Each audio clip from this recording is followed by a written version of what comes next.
Thank you so much. Appreciate that. Thanks. Yeah, my name is Anand, one of the co-founders of a startup called Unscrambl, where we're trying to reimagine the way people might interact with and explore and collaborate on data. So today's talk is about our efforts in supporting collaborative data exploration using conversational AI. So essentially, conversational AI, as you might, it's kind of a more fancy word for chatbots. And we're trying to see if chatbots and data analytics can somehow intersect. So one of the key problems for us is that today, most people consume data and analytics through charts and dashboards. So that's the primary mechanism people interact with data. But what that means is that, that's become especially popular recently with the COVID pandemic, where, all kinds of outlets from New York Times and Johns Hopkins, all of them were publishing different charts and dashboards on data. But the challenge with that is that dashboards are not sufficient, right? So the way I often think of dashboards is that it's a work of an artist. The artist in this case is a data analyst or data scientist. That artist has decided to pull together some snippets of data from one or more sources and create art, right? And then the rest of the world is consuming that art passively, usually, not in an interactive fashion. So dashboards, we believe, are not sufficient for really digging into data. They typically don't allow different ways of drilling down into different aspects of the data that you might be interested in. You may not know how the data for a dashboard is actually produced. You can't ask a different question. So each dashboard or each chart answers one question. But if you have a slightly different question, you're stuck. And then finally, there's, with the whole slew of fake news and fake stats out there, it's very easy for somebody to just create a very fancy looking chart with incorrect data and mislead the public. So the model is that dashboards are good, but not sufficient for really exploring data. So in general, in the whole enterprise data infrastructure, most data is exposed through, again, dashboards and reports. But again, that's not sufficient for most business users. There's often a gap between business users and enterprises, and even the general public, and the actual data that they need to analyze. So in many enterprises, they don't think they're as data-driven as they want to be. There's a big challenge for business users to get access to the data that they need. They might have to depend on small and overworked data teams or BI teams. And the challenge is now, how do users get the data that they need? So there has to be a better way for people to interact with data and self-serve themselves to get the right insights that they need to make decisions, both in the enterprise space as well as in the general public. So that's where we believe conversational analytics comes in. So the definition of conversational analytics, from our point of view, is the ability for users to ask natural language, text or voice questions of their data in a conversational interface, in a chat-like interface, and then get back a meaningful reply to that question using, and then allow them to dig into the answers more and more. So that's what we mean by conversational analytics. So in this talk, we're going to focus on exploring structured data, so data in databases or in Excel sheets, anything in a more tabular structured fashion. But it can be at a higher level as well. We can also go against unstructured data theoretically. So the goal of conversational analytics is to allow rapid exploration through natural language interfaces. And we'll quickly talk about the product we're working on and give you a brief of our vision of how conversational analytics can hopefully democratize data across both enterprise and the general public space. So we have a bot called Cubo. Hopefully one day Cubo will be as roll off your tongue as easily as Alexa and Siri. But Cubo allows natural language conversations with data within collaboration platforms. So today we integration with Microsoft Teams. I know some of you might be familiar with Teams. We also have integrations going on with Slack and Zoom and Google Chat and other collaboration platforms. The goal is to allow, we believe more and more people are spending time on these collaborative platforms. So we want people to be able to explore and collaborate on data within those platforms. So in Cubo, you can ask different kinds of questions. You can ask what questions or how many questions, like, what was the sales last month or what was the revenue last year? You can ask you can ask how question, how many, why questions, sorry. You can ask even questions like, why did sales decline, or why were there fewer customers acquired in a given month? And you can ask even predictive questions like how many policies are predicted to expire in a given month. Behind the scenes, the key technology is natural language to SQL conversion, which is a slowly emerging area. It's a fairly difficult problem to solve. But the idea is we want to convert natural language that people ask in the context of one or more data sources into SQL that can go against those data sources. So that's what underpins this particular technology. So when people ask questions in natural language, Cubo tries to convert it into SQL, sends a SQL to one or more different databases, gets back the answers, and then presents the answers back to end users, all within the same chat or collaboration interface. So users can converse with Cubo either one-on-one, that's a direct message with Cubo, or you can have a group chat where multiple people can be chatting with each other and then also conversing with Cubo. One of the key ideas is collaboration, where you can have multiple people helping each other explore data in a more natural fashion than I believe is possible today. So the way this typically set up is that Cubo sits in between one or more data sources and users. So today we support a browser-based interface as well as Teams-based interface, and we support various kinds of relational database backends. So one of the features is something we call query routing. So a key challenge that many enterprises face is that they often have multiple databases. So the previous speaker talked about something called a polyglot storage, where you could have data across multiple backend databases, but then you don't know what data is present where. So a key idea is to allow query routing, where you can ask questions in natural language, and the system figures out which of the databases might best be suited to answer that question. So I'm going to actually move on to a demo and show you our vision of what is conversational data exploration. So this is Cubo. This is a web interface. So when you log in, you can, let me actually zoom in a little bit over here. Okay. So when you log in, you can, we essentially have a chat-based interface. We have a notion of channels. So if you're familiar, if you use tools like Slack or Teams, some of the interfaces, some of the elements are similar here. You can either do a one-on-one conversation with Cubo or be part of a channel. But the idea is, let's say I want to start a new piece of data exploration. So I can create a new thread, and I can say this is the demo at okay, and then start exploring data. So the goal is that we want people to be able to explore data and ask questions on data conversationally. So essentially a chat-based interface. So typically a typical paradigm for most chatbots today is start with a few buttons, get people to start clicking around in familiar, and then help them go to more free form asking of questions. So that's a typical design pattern that you might have seen in many chatbots today. So we provide a few buttons to start with. So in this particular example, there are two different databases. One database is around COVID. Another database is around some DocuSign reports. And then the questions you ask might go against one of these two. So I'm going to focus more on the COVID data for this particular demo. So in the COVID data set, we've put together, actually there are multiple backend databases that we're connected to. There's data from New York Times, data from Johns Hopkins, there's data from CDC, and we can explore some of these. So firstly, one of the first principles is conversational data exploration, right? So we can see what are the different attributes available, what are the metrics available. So what are some sample questions I can ask? So I'm going to see some of these metrics that are available for exploration are things like total cases and total deaths. Let's see if and then it gives some sample questions as well. So one example is I can click over here and say, what are the total cases? Behind the scenes, what happens is that this question gets converted into a SQL query. So let's look at the actual SQL query that was generated. So here is the query itself. So if you're familiar with SQL, this is fairly simple question. It's doing a sum of an attribute from a certain table, right? But we can go more and more complex. So I could ask questions like, let's say, and there's some auto completions to help us as well.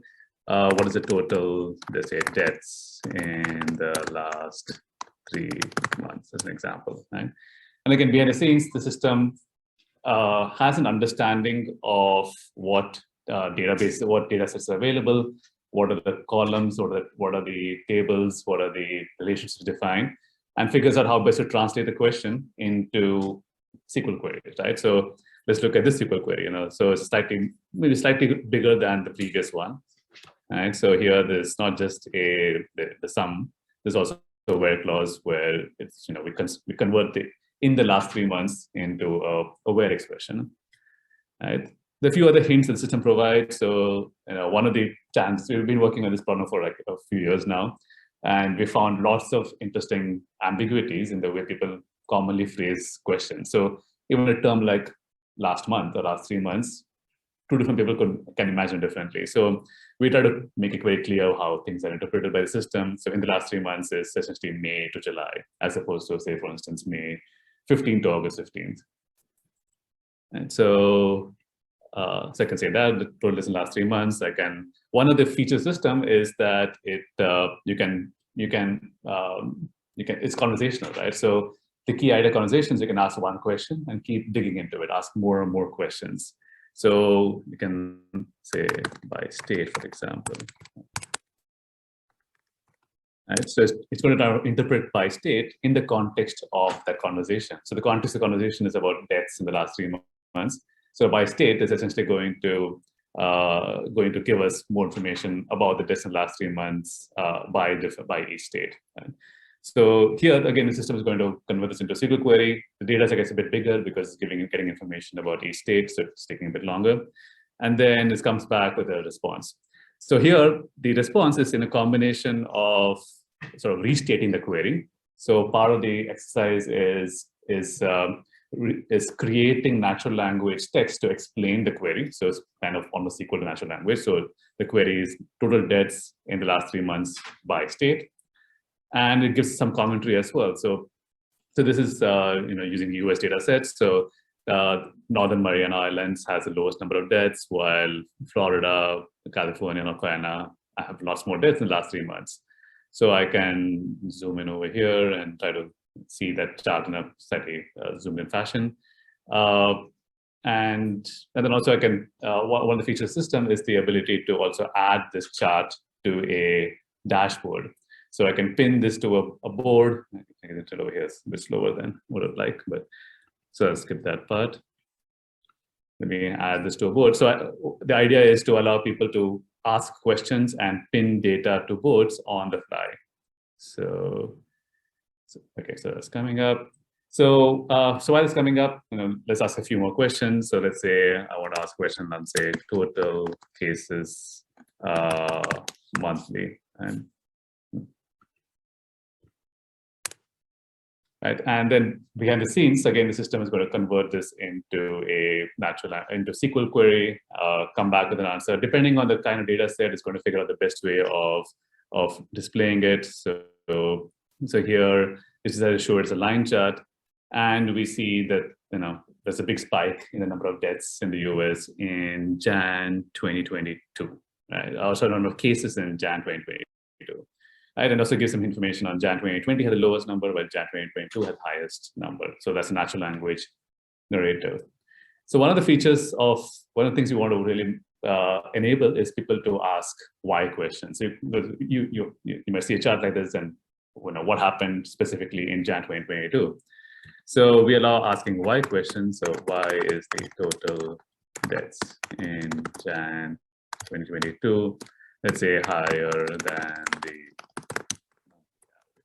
So what is special about Jan 2022? I should have said cases, but anyway, let's see, deaths might have been high as well.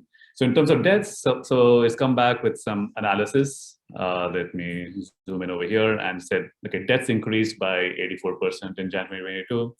And some of the key reasons were big increases, proportional increases, or rate increases in deaths from New York City, from New York State, from Cook County, which is in Illinois. So Illinois and New York were the primary drivers of deaths in Jan 2022. And so it's automatically explored the data available and come up with these answers, add it to a board. And the board is like, the idea behind boards is like Pinterest. So if you use Pinterest, each time you have an interesting chart or interesting image or asset you see on the web, you can pin it. Same idea over here.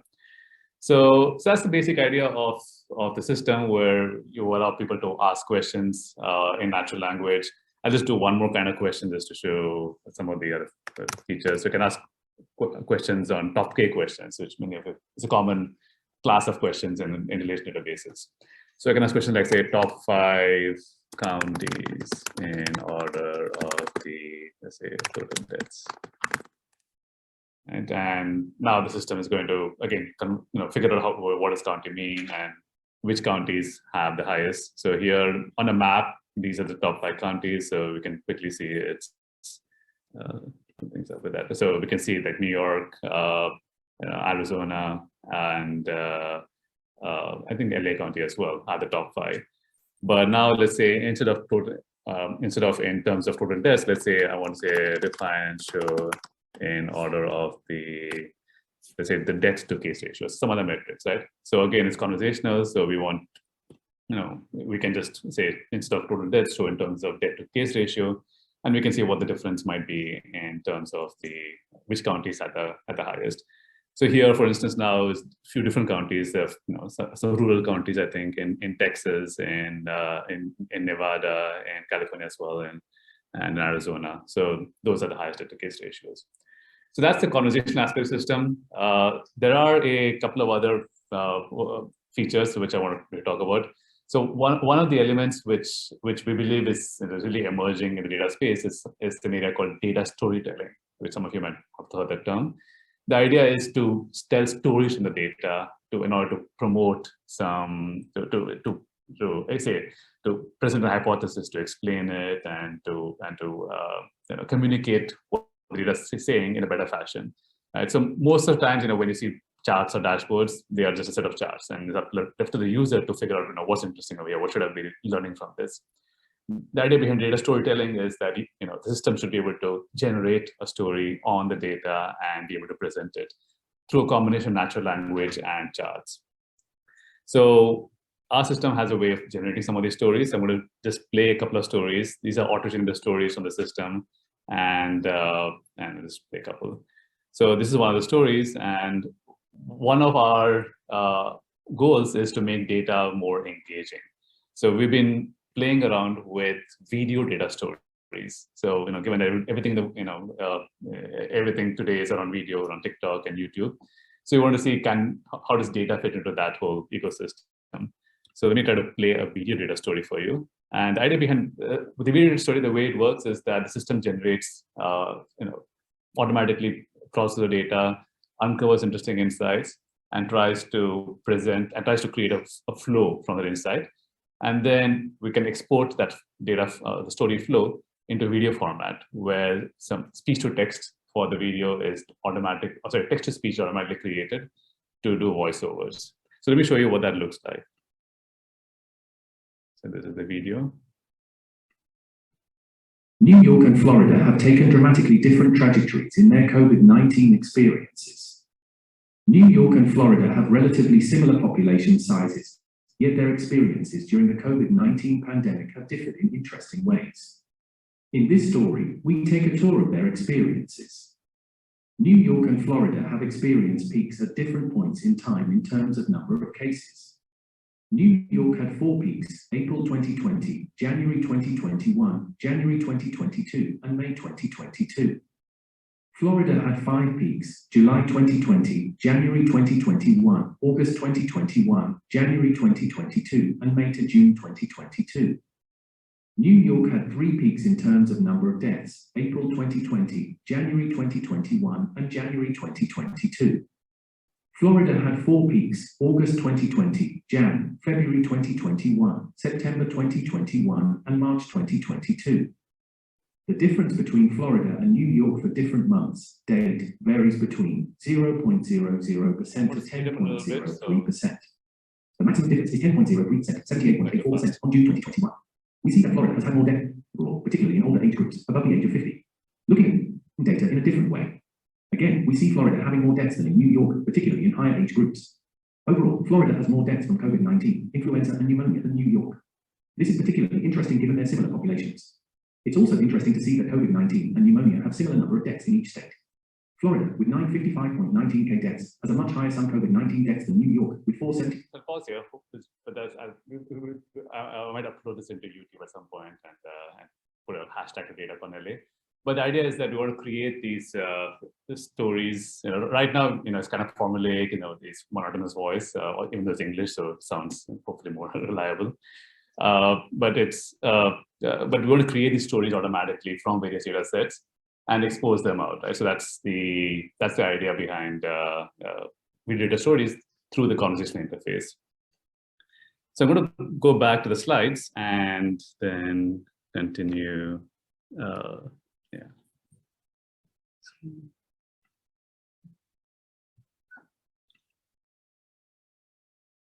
So we've been working on this problem for a few years now on how do we allow natural language queries on data, and also how do we generate natural language narratives about data. And I'll give you a brief hint of the complexity involved over here.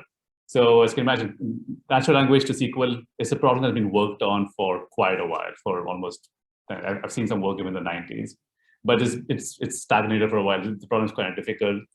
A big challenge is that each database is different, right? So it's very difficult to have one common model for natural language SQL. An analogy I give is that it's like converting English to French, except that imagine that every single French person spoke a different dialect of French. That's the complexity, right? So because every database has its own schema, has its own semantics, and we essentially train an NLP model for a given database. But let's see some of the typical steps that go on in training an NLP model for natural language SQL. So one of the first steps is something we call entity recognition and construction. So here's an example. So let's say this is from a biking data set. We asked a question around number of trips in winter 2017 by age and gender. So when somebody asks a question like that, what happens behind the scenes in the whole natural language processing pipeline? So by the way, most natural language processing is in a pipeline fashion, a whole bunch of different modules. So here are four key modules that we have in our pipeline. So the first one is deciding how to segment, right? So even deciding that phrase or that question has three main components is a pretty challenging problem there, because there are different ways of deciding what are the three segments. So let's assume they're not be able to do that. There are three segments in this query. The first segment is number of trips. The second segment is in winter 2017, and the third segment is by age and gender. Right. So now, number of trips is an entity we detect. It's like an aggregation. It's a count kind of question, or maybe a sum question. In winter 2017 looks like a date filter, and then by age gender is a group by filter. So once we understand what are the entities, then we try to map those entities into what's available in a database. Does database have something about trips? Does database have the ability to do filters on some data attributes? Does it have age or gender? Can you derive those? So all those have to now map those entities into what's in the database. And then if you're successful in that, we can then convert it into a SQL query, send the query to the database, get back the answer. And then the next challenge is figuring out how best to explain it and what in terms of both charting as well as natural language narratives. So that's a quick overview of the pipeline that we have, but there are lots of other steps in between. We have spell checking and ambiguity resolution and so on, but those are some of the key elements.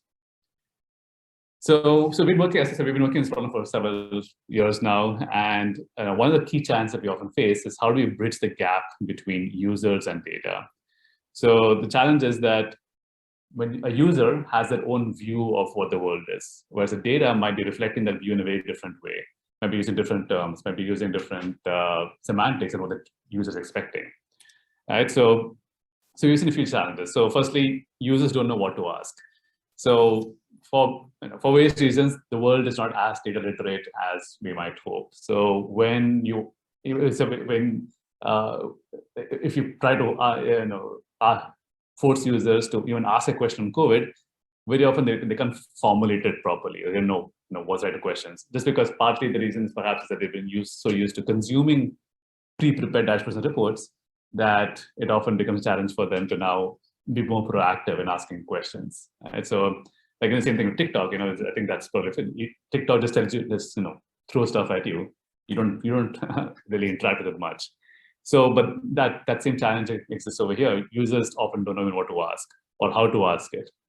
Another big issue is that users pose questions in very ambiguous manners. So from the data space, we've been trained in thinking about data in certain ways. We've been trained that data has attributes. You can do groupings, you can do filterings, you can do sortings, you can do joins, you can do all that. So when we think of asking questions data, we already have a running start. Most users don't, right? So they pose questions very ambiguously. So they might just say, how is LA doing, right? So as an example, that's a very common way of framing questions. Implicitly, what it means is that in the context of COVID, they might mean either, show me some statistics, maybe the total number of cases or positivity rate or something else about LA. But they won't say all that. All that is left implicit, right? So how do we resolve that? And finally, users might use terms not in the data set, right? So because they don't know what the data contains. So they're going to pose questions with terms and words that they know, not necessarily what data has. So that's a challenge on the user side. Then there's a challenge on the data side. So we've worked with a large number of customers. We've seen a huge number of different data sets across both public open data sets as well as enterprise data sets. And there's just mind-boggling different ways of modeling data. There's different ways that different tables exist. There's also hidden semantics and assumptions. Data is often incomplete and unclean, and data might be spread across silos. So lots of challenges in deploying a conversational analytics system because both on the user side and on the data side. So that being said, we've come across a couple of different key approaches to tackling these challenges. So the two key approaches are collaboration and configuration. Right? So in terms of collaboration, that's where the chat interface becomes especially useful. So when you do a one-on-one conversation with the bot, you face a challenge, you know what to ask, you know how to ask it. But if you are part of a group channel where maybe there are 5 or 10 other users, hopefully one of the users knows how to ask and knows the data a bit better, then the chance of success improves a lot. So that's one of the reasons why we've really promoted the idea of doing data exploration within chat platforms like Microsoft Teams, like Slack, like Google Chat and others. So for example, let's say, this scenario from a customer recently. So somebody asked a question, what's the profit monthly? And it just so happened that the system did not understand that question. So it came with a bunch of alternatives that looked similar.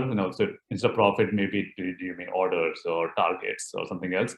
But not exactly. None of these alternatives were correct.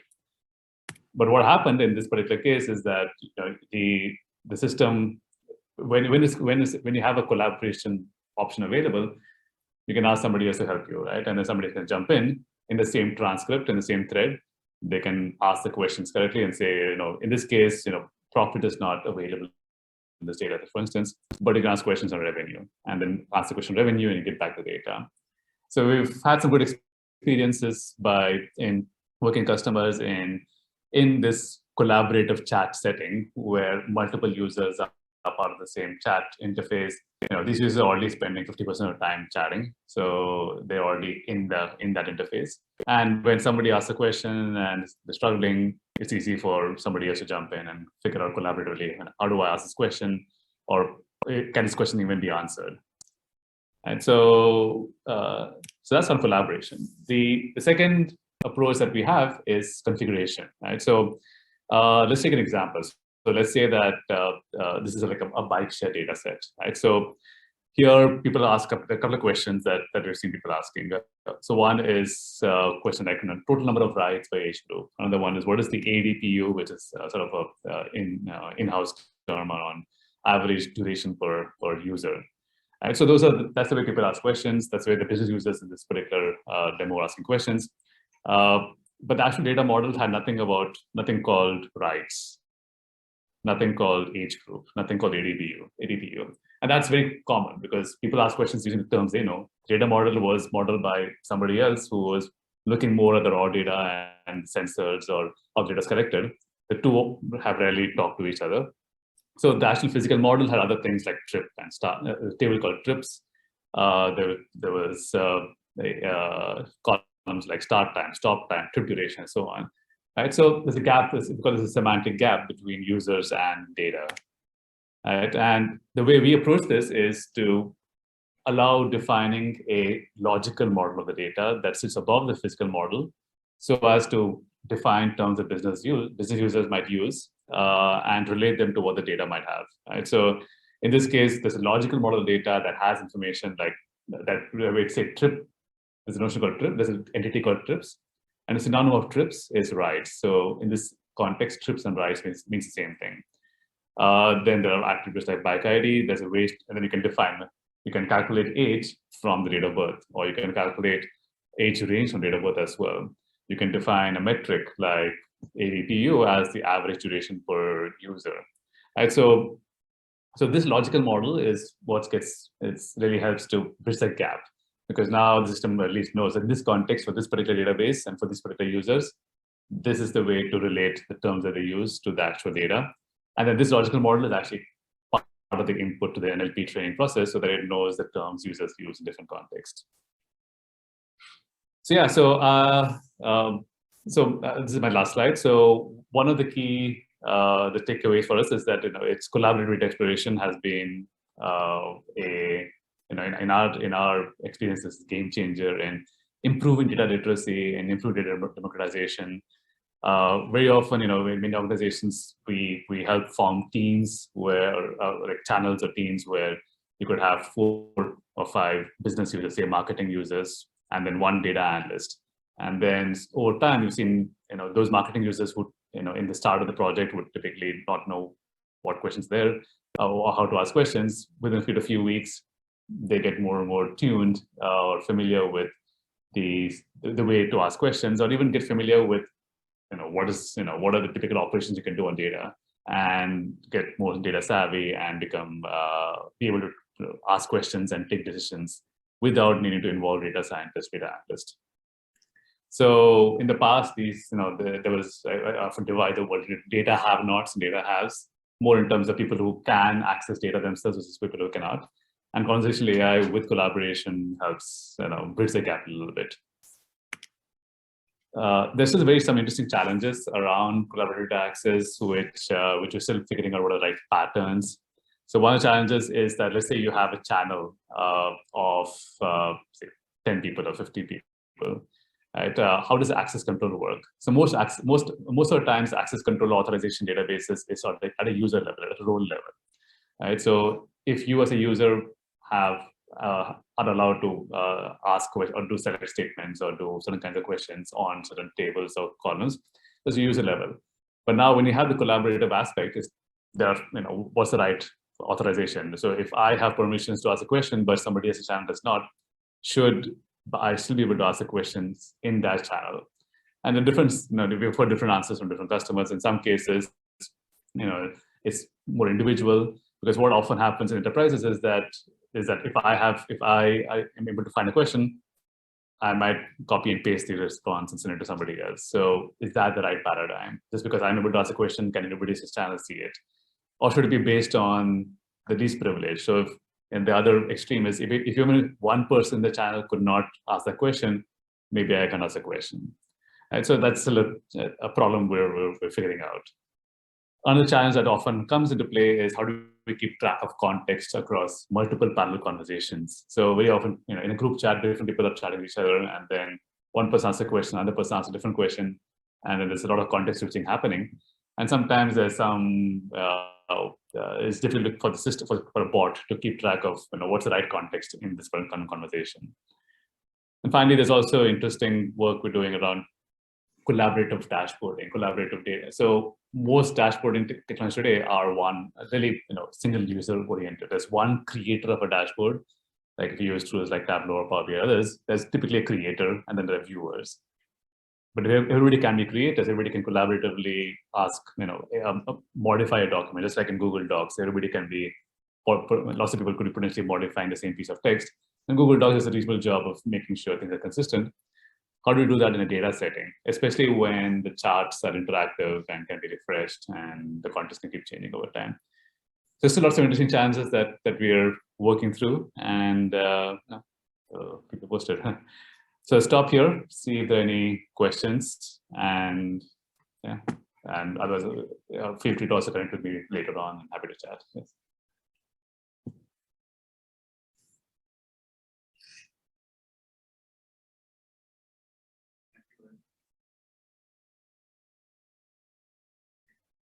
I can hear you. Go ahead. It's fine. Yeah, thanks for the demo. I just curious, is this designed for particular industries or it can be used across various sectors? It can be advanced. Yep. Now, so we've designed this as a horizontal platform, partly because we've put lots of configuration around the to help define terms across different industries. So, like one of the things which I didn't go a lot into is how do we configure this. So behind the scenes, if you go to the settings over here, there is a configuration interface where you can define different terms. So behind the scenes, what happens is that the way you set this up is that you connect to any database. So right now it's very focused on relational databases. But once you, so here in this case, a bunch of databases, including Excel sheets. So let's say the COVID database. So here, there's a configuration interface where you can capture some of those nuances, right? So in this case, the New York Times US COVID data table, there are a few different nuances, right? So here, for instance, there's an implicit nuance that when I say, even though there are lots of different data attributes, we have a notion called a default temporal attribute. So when somebody just says what's the number of cases monthly, this is the data attribute to use to do the group buys. Or when somebody says what are top 5 counties, I should use a certain attribute. Or I can define metrics. So one of the metrics that we had, there was say death to case ratio, and we defined death to case, a number of deaths to number of cases. So we have an interface essentially where at least some of the nuances, some of the terms can define. You can define synonyms. You can define whether something is a percentage or ratio or something else. So all those are partly captured in. So yeah, so it is meant to be horizontal. That being said, there are some industries where we've done more work and we have more inbuilt vocabulary. So especially in marketing, sales, and data sets. But yeah, but in principle, it's horizontal. Yes. And how do I know what is the data attributed tables behind this prepare? So for example, I have some risk item predict up to for a couple of months. What data attributed table? So here, this is we want to avoid too much preparation. One of the goals here, the goal here is that, let's say this example, right? So this database has these 4 tables, or these 4 tables have been brought in, and these are the attributes available. So this New York Times US COVID-19 stats table has these 10 columns, right? So these are columns are available for you to ask questions. So so in this interface, you can add more, you can define more columns, you can define more derived columns or derived metrics, and then you can also, like in your example, there is you're asking a predictive question, I think. So we have ways of also configuring predictive algorithms. So you can say that if I want to predict the risk, and these are the input features, in this interface where you can say these are, I can predict that I want to be able to predict the risk with certain number of input features, then I can say that. So there's an interface where I can define, give the target variable, give the group by variable, and so on. So the idea is, part of the idea here, which I didn't go into, is especially for more analytical predictive kind of questions, we want to make this into a no-code environment where you just define what are the possible target variables, what are the possible feature variables, and the system will build the models automatically, and then you can ask predictive questions. So that's the way we approach at least the predictive questions. But the idea is that you don't, you just define the semantics of whatever data exists, and you can give more hints, but you don't actually prepare any additional data sets. You don't prepare any dashboards. Based on questions users ask, charts and dashboards are prepared automatically.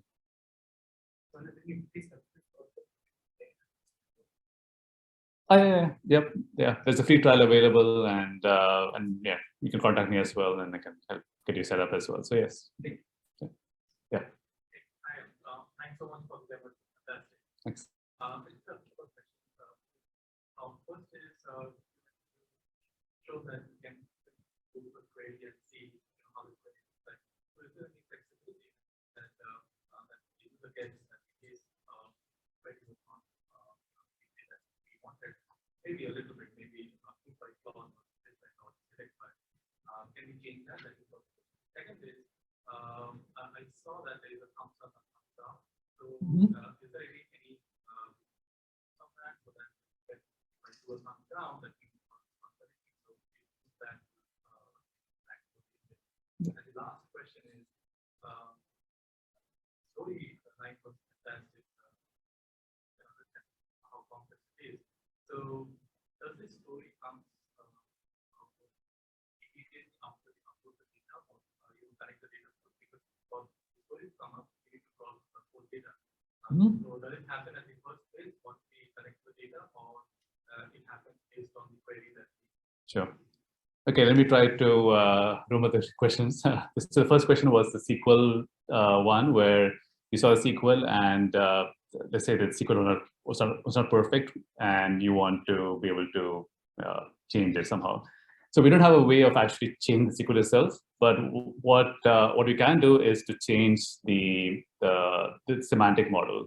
So as an example, let's say that you ask a question on total deaths, as an example, right, or death to case ratio, and you found that the computation is incorrect. So then you can go to the semantic model and change the definition of total deaths or death to case ratio. Maybe it was not input correctly, and that way, once you change it, then the SQL will change itself. So we are working on sort of slightly more interactive ways where you could change a version of the SQL and the system will figure it out, but that's slightly more challenging because part of the challenges with generating something like SQL is that SQL is a very recursive, and there's also different ways of combining different elements together, and there also you can do subqueries and so on. So just by changing one element of SQL it is a challenging problem, but it's something we're working on. But right now the approach is that if you see the wrong SQL, you would reconfigure some of the terminologies or definitions in the semantic model, and then it'll take effect. The second question, okay, the third question was on data storytelling, right? So was how do we, when does the system become, when does the system get to generate the data? So it's not immediately after uploading data, it's after configuring this model. So when you configure this model, what you're doing is you're giving the system hints on what are the most important metrics. Even though in these 4 tables, there are hundreds of possible metrics, or actually infinite possible metrics, because you can do different kinds of sums and counts and average and deviations across all the different numeric attributes. But given that you've defined some metrics, that gives us hints that these are the most important metrics that at least the analyst cares about. Right, and you can define even the analytics over here. Like since I've defined supervised learning configuration, what are the most interesting target variables? What are the most interesting features? So all those act as guidance on what parts of the data set to explore to build stories.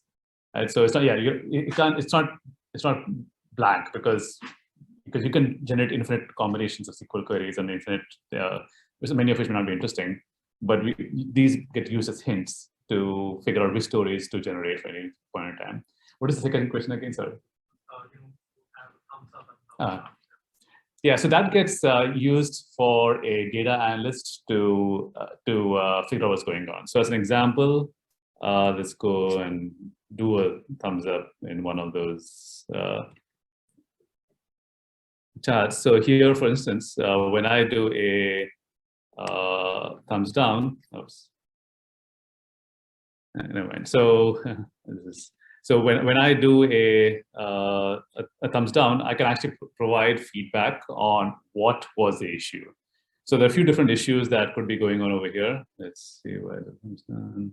Okay, I will check on what's going on in the thumbs down over here. But so you can provide feedback on what is the issue. Is I'm not satisfied with this response because the data looks incorrect, or because the question is interpreted incorrectly, or or you didn't like the way it is presented, and so on. So it's more as a way of gathering feedback so that the people in charge of deploying this and maintaining this can go and figure out what's going on. So if they say the data is incorrect, then we have to go look at the backend databases and see if was there any gap in the data or something else. If they say the question was interpreted correctly, then we'll go and see in the configuration did I define a new term. So it's a way of capturing feedback. And typically when we deploy this once a week or so, we have a team that will check all the feedback we get and then decide to reconfigure or tune the NLP model as needed. Okay, go ahead.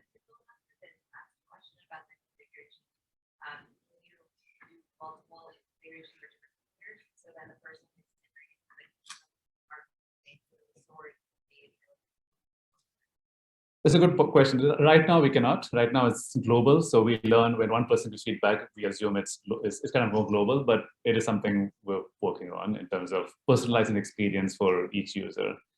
Right now, the way we've approached it is that different users will access different data sets. So there's one configuration per data set.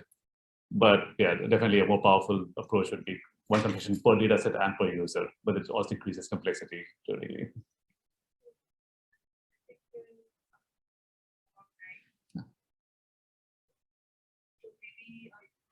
Yeah. Sure, yeah. Indeed. Yeah, so I'll flash my email address. Hopefully it's in the first slide. Yeah. So this is my email. Feel free to contact me or hit me on LinkedIn, and happy to chat more or even help you try the system out if you're interested. Thank you, everybody.